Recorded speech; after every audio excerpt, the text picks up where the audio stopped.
Hello everyone. चलिए इस video में हम लोग बात करने वाले हैं ऑब्जेक्टिव क्वेश्चंस का सॉल्यूशन का, देखते हैं, ठीक है। और जितने भी सारे कन्फ्यूजन आपका है इसमें सारा दूर हो जाएगा। क्वेश्चन में फर्स्ट क्या है, देखो आप कि modulus of elasticity, modulus of rigidity और बल्क मॉडुलस में रिलेशन पूछा है, ठीक है। तो देखो यहाँ से भी जब ई निकालोगे ना तो यहाँ से भी देखो 9 kg अपन 3 kg निकलेगा, ये भी रिलेशन सही है आपका। और जब यहाँ से आप देखो 3 से मल्टीप्लाई कर दो, 3 से डिवाइड कर दो, तो यहाँ से भी जब ई निकालोगे तो ये सेम रिलेशन निकल के आएगा। मतलब क्वेश्चन नंबर 1 का जो आंसर होगा ये आपका डी होगा, ठीक है। ऑल ऑफ दी एबव होगा, कन्फ्यूज मत करना। चलो नेक्स्ट क्वेश्चन देखो। If the ratio of modulus of rigidity और यंग मॉडुलस, मतलब जी बाई ई का अगर रेशियो 0.4 देकर रखा हुआ है तो पूछा कि म्यू कितना होगा। तो हमें पता है जी इज इक्वल टू होता है ई अपॉन 2 × 1 + म्यू होता है, ठीक है। यहाँ से आप म्यू निकालना, निकल जाएगा 0.25, इसका आंसर सी होगा। नेक्स्ट क्वेश्चन देखो कि the hoop stress in a thin cylinder shell due to internal fluid pressure is. तो जो आपका होप स्ट्रेस होता है ना, ये 2 टाइम्स ऑफ लॉन्गिट्यूडनल स्ट्रेस होता है, ठीक है। ये आपका PD/2T लिखते हो, और लॉन्गिट्यूडनल स्ट्रेस क्या होता है, PD/4T होता है। तो इसका आंसर क्या हो जाएगा, आपका आंसर डी हो जाएगा, ठीक है। चलो नेक्स्ट क्वेश्चन देखो। क्वेश्चन नंबर 4 क्या है, moment of inertia of square of side A about the diagonal, ठीक है। तो डायगोनल के अबाउट जब मोमेंट ऑफ इनर्शिया निकालो किसी स्क्वायर का, तो ये निकल के आएगा आपका A⁴/12 निकल के आएगा, ठीक है। चलो नेक्स्ट क्वेश्चन देखो। Moment of inertia of A triangular section जिसका बेस बी है और हाइट h है, कहाँ पे पूछा, पासिंग थ्रू इट्स बेस। अब देखो मान लो ये ट्रायंगुलर सेक्शन है, ठीक है। अगर न्यूट्रल एक्सिस से पूछता तो ये आपका BHQ/36 होता, लेकिन पूछा इस एक्सिस पे, बेस वाले एक्सिस पे, तो ये आपका BHQ/12 होगा, तो इसका आंसर सी होगा, ठीक है। चलो नेक्स्ट क्वेश्चन देखो। The strain energy stored in a body due to suddenly applied load compare to when it is applied gradually. तो जो स्ट्रेन एनर्जी होता है ये क्या होता है, σ²/2E × वॉल्यूम होता है।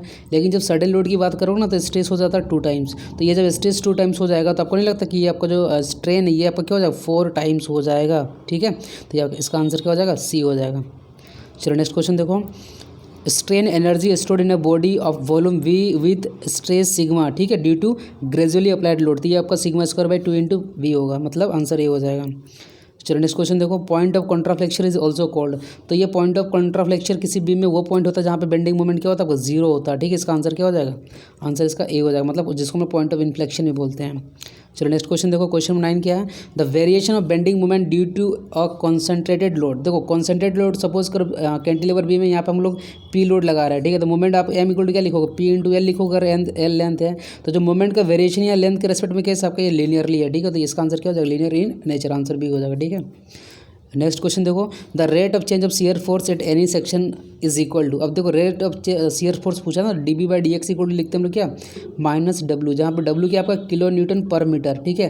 तो ये आपको क्या शो करता है, किसी भी बीम में भैया अगर UDL लोड लग रहा है तो भैया हर एक पॉइंट की ये इंटेंसिटी शो करता है, इसका आंसर डी हो जाएगा। चलो नेक्स्ट क्वेश्चन देखो। Principal plane is one which carries. जो प्रिंसिपल प्लेन होता है ना वहाँ पे आपका जो शियर स्ट्रेस का जो वैल्यू होता है ना वो 0 होता है, ठीक है। तो इसका आंसर क्या हो जाएगा, सी हो जाएगा। नेक्स्ट क्वेश्चन देखो। इफ σ1 एंड σ2 क्या दिया हुआ, मेजर और माइनर प्रिंसिपल स्ट्रेस दिया हुआ था, maximum value of tangential stress, मतलब शियर स्ट्रेस की बात कर रहा था, ये आपका σ1 - σ2/2, इसका आंसर डी हो जाएगा, ठीक है। चलो नेक्स्ट क्वेश्चन देखो। The shear stress at the centre of circular shaft, मतलब मान लो कोई यहाँ पे सर्कुलर शाफ्ट है तो सेंटर पे पूछ रहा शियर स्ट्रेस क्या होगा। तो हमें पता है कि जो T = क्या लिखते हो आपको, τ = TR/J लिखते हो, मतलब shear stress directly proportional to radius. तो रेडियस मान लो जितना ज़्यादा रहेगा यहाँ पर तो शियर स्ट्रेस का वैल्यू ज़्यादा होता है, और सेंटर पर रेडियस 0 तो शियर स्ट्रेस क्या हो जाएगा, 0, तो इसका आंसर सी हो जाएगा, ठीक है। चलो नेक्स्ट क्वेश्चन देखो। Maximum shear stress in more circle, तो ये आपका रेडियस ऑफ सर्कल के बराबर होता है, तो इसका आंसर ये हो गया। Next question. Section modulus of beam is defined, जैसे कि सिग्मा = क्या लिखते हैं, M/I/Y होता है ना, ये I/Y को हम लोग सेक्शन मॉडुलस Z बोलते हैं, ठीक है, जो कि सी हो जाएगा इसका आंसर। नेक्स्ट क्वेश्चन देखो।